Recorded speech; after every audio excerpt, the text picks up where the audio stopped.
Boa tarde a todos e todas. É com satisfação que nós damos início à nossa terceira sessão do nosso curso de verão, que, como vocês devem ter percebido, hoje ele justifica o nome, amanhã não sei, mas hoje a 28 graus ele justifica o nome. Então nós teremos hoje 4 temas entrelaçados, né? Então, o primeiro é ciência, arte e criatividade, depois pesquisa, inovação e desenvolvimento, modernidade política e direito à educação. Então, vamos dar início ao nosso primeiro momento. Eu queria apresentar as nossas duas professoras. Então, falar em primeiro lugar a professora Catherine Rosenfield, que é graduada em letras pela Université Sorbonne Nouvelle, e com mestrado em antropologia pela École de Haute Études de Ciências Sociais e doutorado em ciência e literatura pela Universidade de Salzburg. É atualmente professora titular da Universidade Federal, tem trabalhado sobre teoria literária, estética, Guimarães Rosa, psicanálise e literatura, e coordena um grupo de pesquisa de literatura e filosofia. Muito obrigado por ter aceito. Em seguida, teremos a professora Rosinha Carrion, que foi minha colega de Ciências Sociais, ainda lá no centro. Então, ela é graduada em Ciências Sociais pela URGS, também em Literatura e Língua Inglesa pela URGS, com mestrado em Sociologia das Organizações na PUC, tendo estudado na Université Paris 7, Justiça Sorbonne, e concluído doutorado em Administração na URGS. Foi já presidente da Escola Superior de Administração Pública do Estado do Rio Grande do Sul, é professora titular da URGS, e trabalha no pós-graduação em administração e também como professora convidada do curso de mestrado em segurança cidadã daqui da URGS. Ela tem sido professora visitante em várias universidades, Quebec, Cabo Verde, Ceará, e participa de várias associações internacionais e tem trabalhado sobre gestão social e desenvolvimento, governança e cidadania, cooperação internacional e desenvolvimento. Muito obrigado por você estar aqui. Vou falar longe porque ele é potente.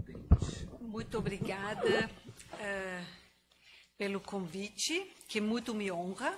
Eu já aviso, eu tentei recusar esse convite várias vezes, mas o Zé Vicente insistiu. Eu tentei recusar porque os tempos presentes não são muito favoráveis a falar de maneira competente sobre ciência e literatura. Nós estamos 200 anos a partir do grande divisor de águas, quando a especialização se acirrou de tal maneira, né, que as artes começaram a reivindicar a sua autonomia, não somente filosófica e ética, mas também a sua separação das ciências. E começou uma época de quase diabolização da racionalidade matemática, pelo lado das ciências humanas e pelo lado das artes. Então, desde então, nós vivemos em mundos separados, o que não significa que não tenha constantemente programas interessantes, artigos interessantes, que pensam um pequeno problema e o desenvolvem a partir das elaborações artísticas, literárias, etc., né, que assim, enquanto foco, né, num micro problema, isso pode até ser muito interessante. Mas o que nós perdemos no século XX e ainda mais no século XXI, com esse acirramento da autonomia da arte, é o íntimo elo que existiu durante milênios entre técnica, inventividade imaginativa e elaboração, reflexão ética.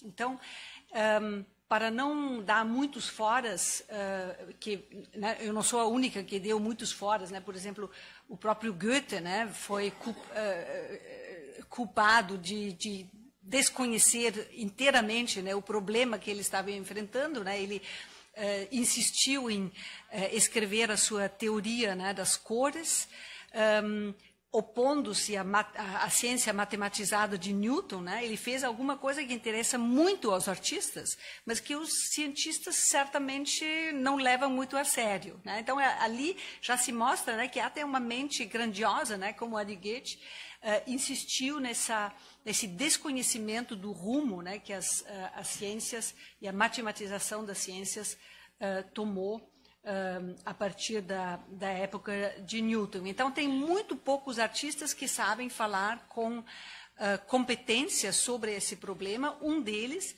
é o cientista e escritor, romancista austríaco Robert Musil, cujo Homem Sem Qualidades é uma tentativa de usar a disciplina e a precisão do matemático, que Musil também foi, né? Ele foi treinado como engenheiro e como matemático, para colocar ordem no mundo das emoções, no mundo das intuições artísticas, e o resultado é um grandioso romance lido por muito poucas pessoas, um romance que, quando a gente apresenta para pessoas extremamente cultas, né, ou seja, um arquiteto que tem grande interesse nas artes, que frequenta os museus, que lê muito, né, a gente faz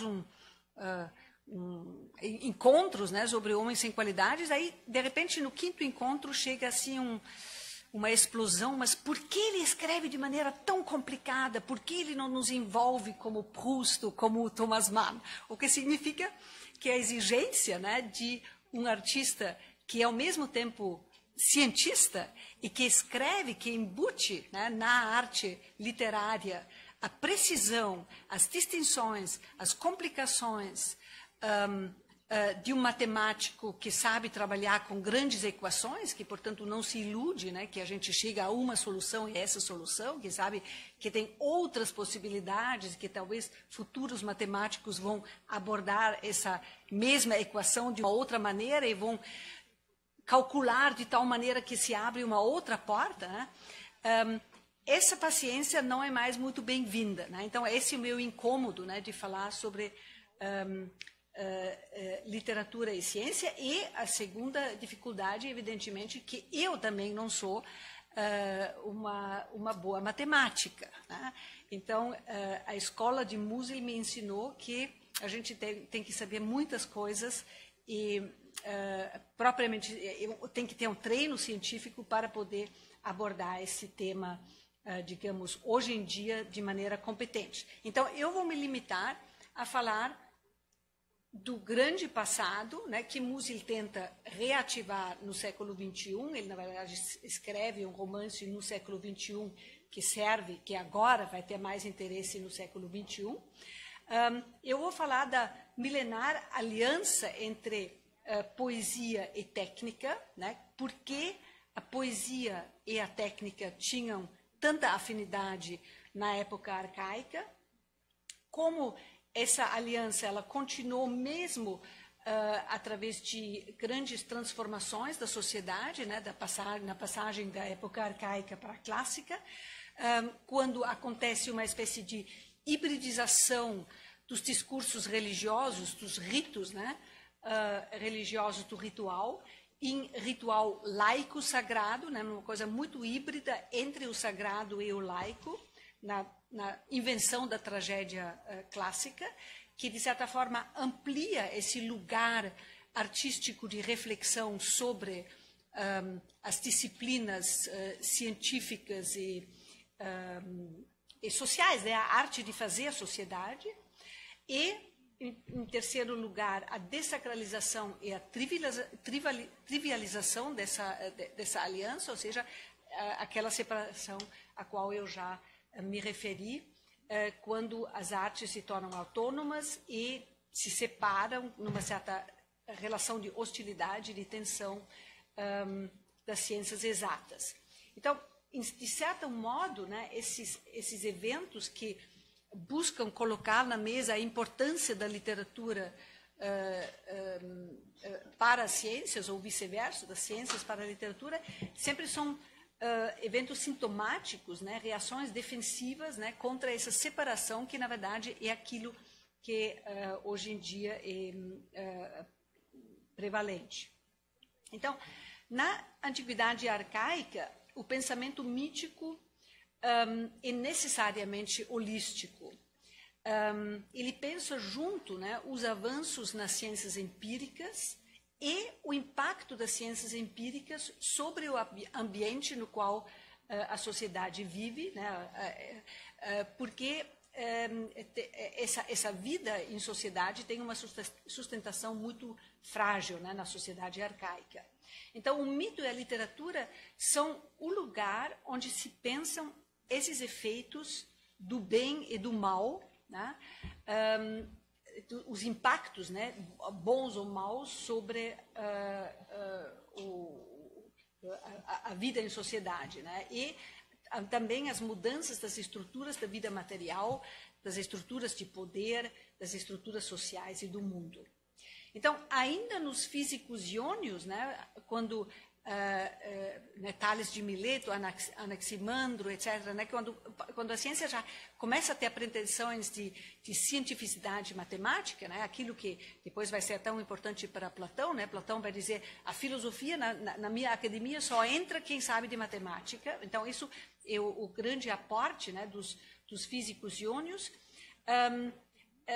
Eles ainda escrevem os seus conhecimentos cosmológicos e matemáticos em poesia. Eles integram, né, seus conhecimentos científicos em reflexões mítico-poéticos, né? Então, tem um belo livro do Marcel Détienne, que se chama Os Mestres da Verdade, né, na Grécia Antiga, que mostra, né, como esses poemas lindos, né, esses poemas que trabalham com figuras da mitologia arcaica, né, transformam e adaptam essas figuras míticas aos novos conhecimentos científicos. E essa preparação para a transformação, né, esse segundo ponto que queria trazer à tona, a hibridização dos conhecimentos mítico-éticos, né, mítico-religiosos, em conhecimento híbrido em espaço reflexivo na tragédia grega, né? Porque é muito interessante o lugar que a tragédia grega ocupa na sociedade clássica. É um lugar já arquitetonicamente híbrido, né? Ele é situado no limite do dentro e do fora da cidade. É um lugar no qual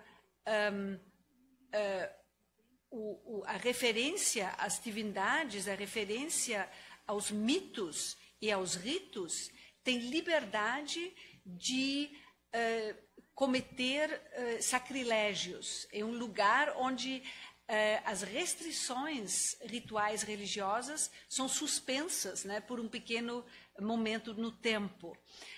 Então, no primeiro momento se faz um sacrifício religioso a Dionysos, depois se pede desculpas a Dionysos por transgredir uma série de regras ou tabus religiosos, né? E aí a tragédia é representada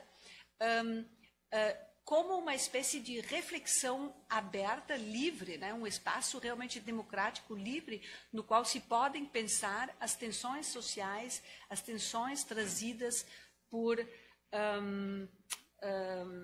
o avanço da história, o avanço da ciência. Então,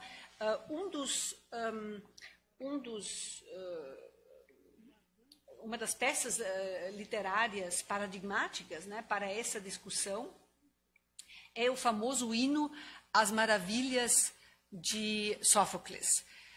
Na tragédia Antígona, o segundo hino se chama o hino aos Deina, né, o hino às coisas maravilhosas e terríveis, né, as traduções em geral só traduzem o lado positivo, o hino às maravilhas da humanidade.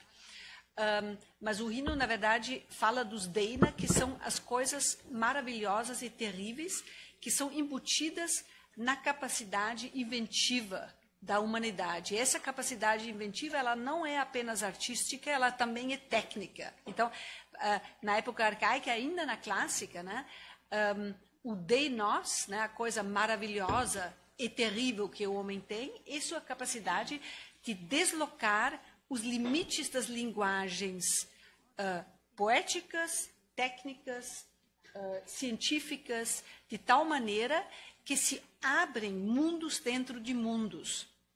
Então, o Sófocles começa a falar da navegação, né, que é a última aquisição, digamos, científico-tecnológica, né, dos quais os gregos se orgulham, que são justamente os avanços dos cientistas de Mileto, né, que permitiram ler, né, a ordem das estrelas de uma nova maneira, de forma que a navegação em mar aberto se torna possível, o que transforma a sociedade de cabo a rabo, porque agora são possíveis campanhas econômicas, né, para lugares muito mais distantes, entra muito dinheiro, muitas mercadorias, então a sociedade grega começa a se cosmopolitizar.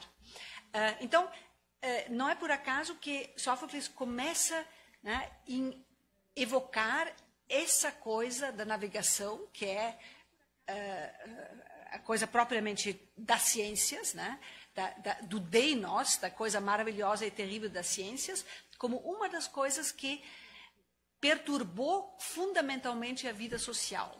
Né? Depois ele vai nomear também as aquisições anteriores, a transição da caça, né, da coleta, né, para a vida sedentária, né, a agricultura sedentária, a doma dos animais, a agricultura, etc. E tudo isso vai ser evocado como aquisições extremamente inquietantes. Então,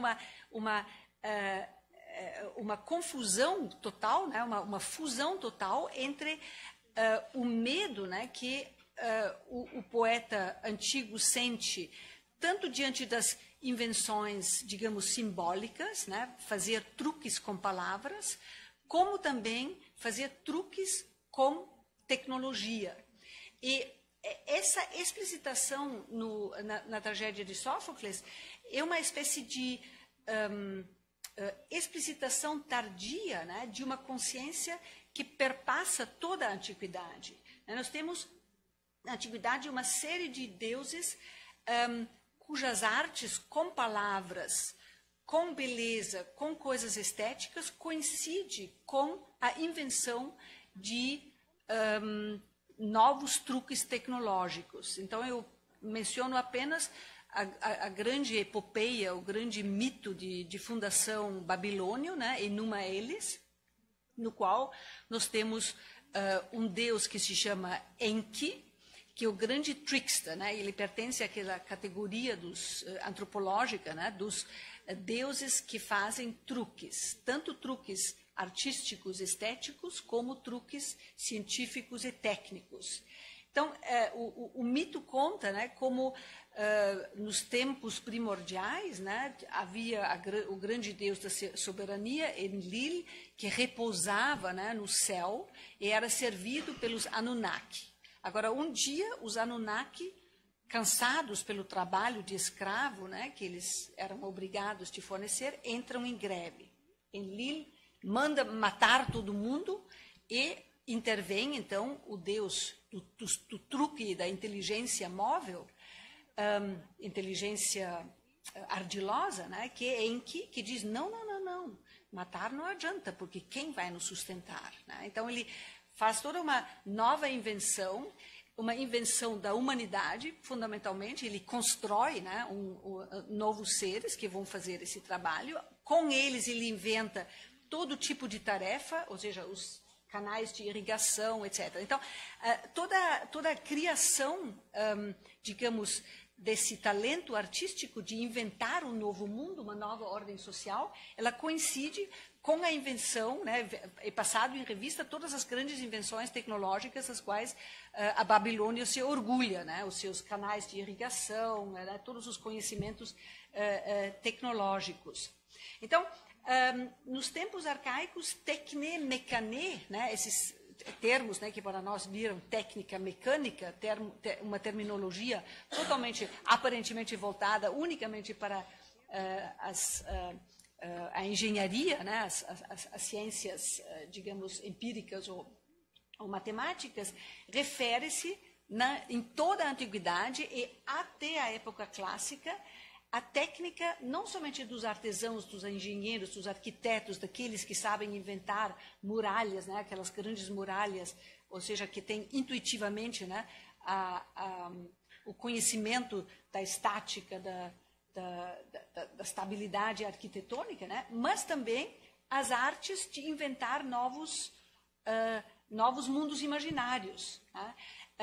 Em medida que ambas, né, tanto a arte e a literatura, o mito, como as invenções tecnológicas, são fantásticos ardis para alterar a ordem dada das coisas, a criar mundos dentro dos mundos, para descobrir múltiplas realidades paralelas que são possíveis, né, se a gente conseguisse, né, ver diferentemente, né, abrir essa porta para, de certa forma, dar importância e dar realidade a essa outra realidade paralela.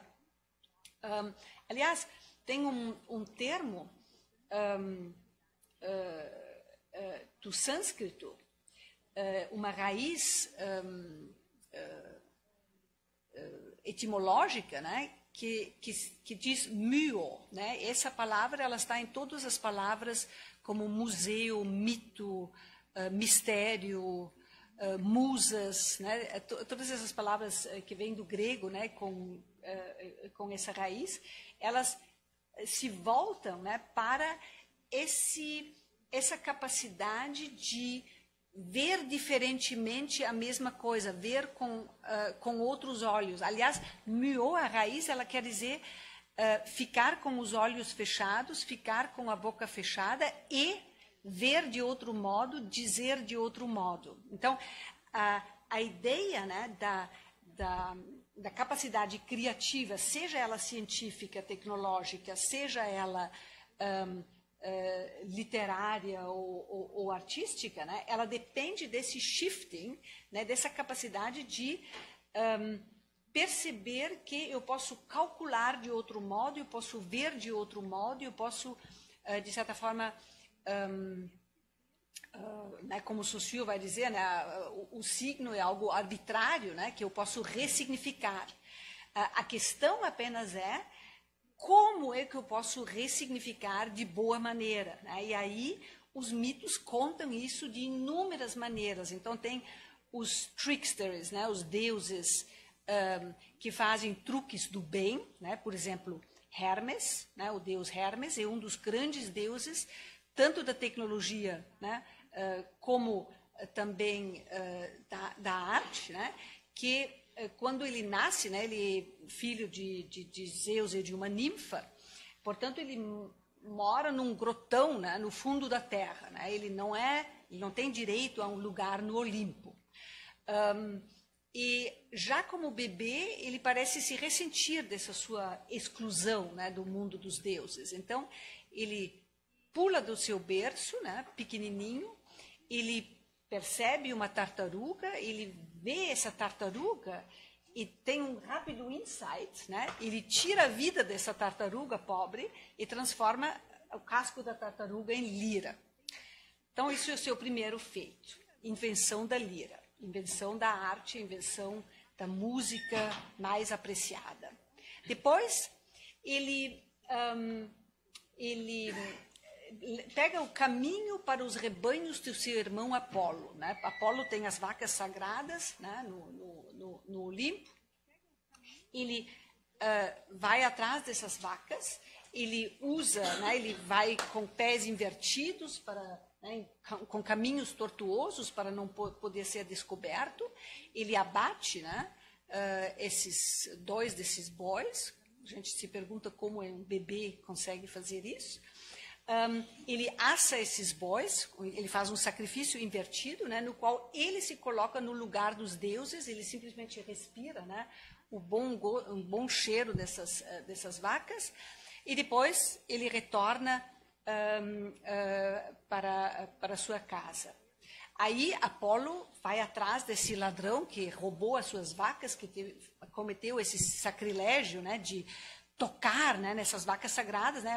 A ideia desse mito é que Hermes, de certa forma, profanou as vacas sagradas e fez com que essas vacas agora comecem a se reproduzir, né? Porque esse era um rebanho estável só para os deuses, de certa forma, um prazer estético, enquanto Hermes inventa o primeiro sacrifício, portanto, uma troca entre deuses e homens. ele leva muito tempo para achar quem fez isso, né?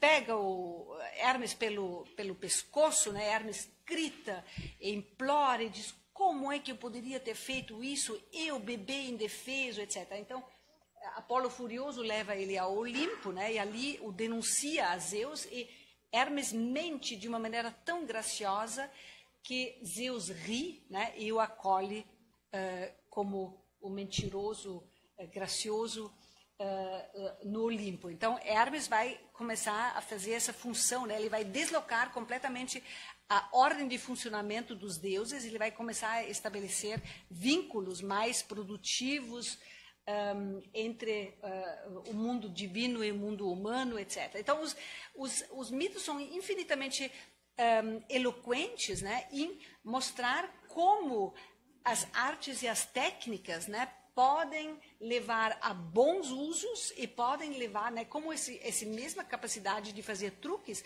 pode ser muito perversa. Então, o mito de Dédalo, por exemplo, é um contramito, né, que mostra como o artesão admirável e, ao mesmo tempo, um malfeitor extremamente perverso, né? Dédalo que cria aquele engenhoca perversa para a rainha Pasífae se acasalar com o touro, né? Ele faz horrores, né? Depois ainda as asas, né, que para o seu filho se esborrachar, né? Ele voa próximo demais do céu, etc. Então, Dédalo é uma espécie de mistura de Damien Hirst com Elon Musk, né?